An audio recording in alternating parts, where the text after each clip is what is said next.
Yak, yak, yak, yak, yak, yak, yak, yak, yak.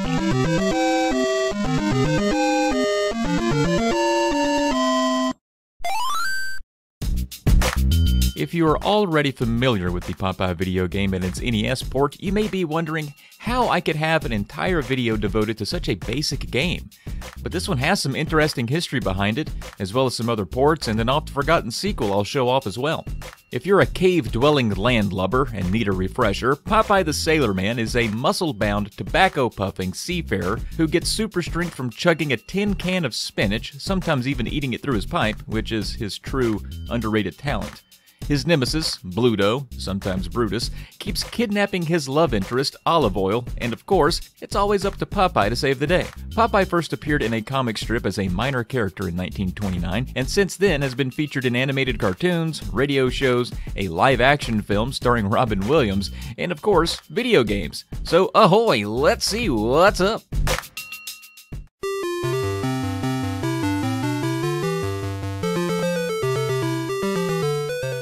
Popeye on the NES is a port of the popular arcade game developed and published by Nintendo way back in 1982, but the game could have existed even before then. Shigeru Miyamoto's original concept for 1981's Donkey Kong was a Popeye game. Donkey Kong was Bluto, Pauline was Olive Oil, and Mario was, of course, Popeye. However, at the time, Popeye's people were not interested in licensing the rights, so Miyamoto switched up the characters to the ones who mostly symbolize Nintendo today. What if Nintendo had been able to license Popeye? Would we be making Super Popeye Maker levels and fighting as him in Smash Brothers? Who knows? Thankfully, Miyamoto's interest in Popeye had not waned over the following year, and after the success of Donkey Kong, Nintendo was able to secure the rights to Popeye the second time around, and thus, the arcade game was finally born. Then came the ports: Atari 2600, 5200, the Atari 8-bit computer, the ColecoVision, Intellivision, and more. Looking specifically at the NES port, it's as decent as other NES arcade ports of the time, Donkey Kong being a good example. Here, you play as Popeye and the object is to save Olive Oil while dodging Brutus, the sea hag, and Bernard, a swooping buzzard. The game has two modes, A and B, which equate to easy and hard, and you can play each mode solo or take turns with another player to see who gets furthest or the highest score. You get 3 lives and you only have to survive 3 screens, just like Donkey Kong. In case you were wondering, Bluto and Brutus are essentially the same guy, but have been canonically tabbed as brothers. The name has changed back and forth over the years due to Bluto's name being owned by another studio back in the day. Anyway, on each screen, Olive Oil drops a different item that you need to collect, and you'll see your progress in the upper part of the screen. In the first level, she drops hearts, and you need to grab all 24 to win. If the hearts get to the bottom of the screen and stay there for a few seconds, they'll disappear and you lose automatically. If Brutus touches you or grabs you, you die automatically.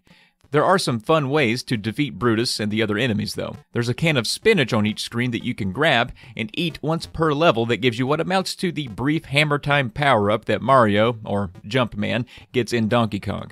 This allows you to wreck Brutus with no reservations. The levels have traps you can use to your advantage, some easier to use than others. In the first level, if you punch this bag, a barrel drops down the center of the screen and wipes out everything on the way down. Lining up the shot to hit anything is tricky, but it's pretty amusing. In the second stage, Olive Oil drops musical notes you'll need to collect, and on the third and final screen, she drops letters that spell out "Help me." And of course, we're trying to, that's why we're here. Despite its basic concept, and one that isn't unique, especially for games of this era, Popeye is still fun, at least for a short while. Brutus aggressively grabs at you from an upper floor or punches at you from a lower floor, so dodging him is more than just not being on the same level. You'll need to strategize where to go and think on your feet to continuously dodge him, the things he's throwing your way, and other hazards. Mode A is simple, and after you run through it once, you automatically graduate to the harder Mode B, where constant hazards are introduced, like these bouncing skulls.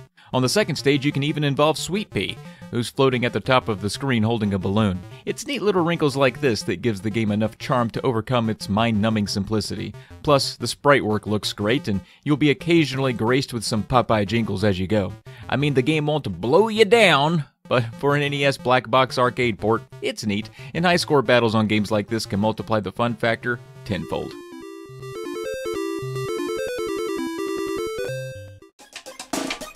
That might do it for Popeye on the NES, and there are some other Popeye video games and pinball games out there, but the Popeye 2 sequel on the Game Boy is one that I'll show here.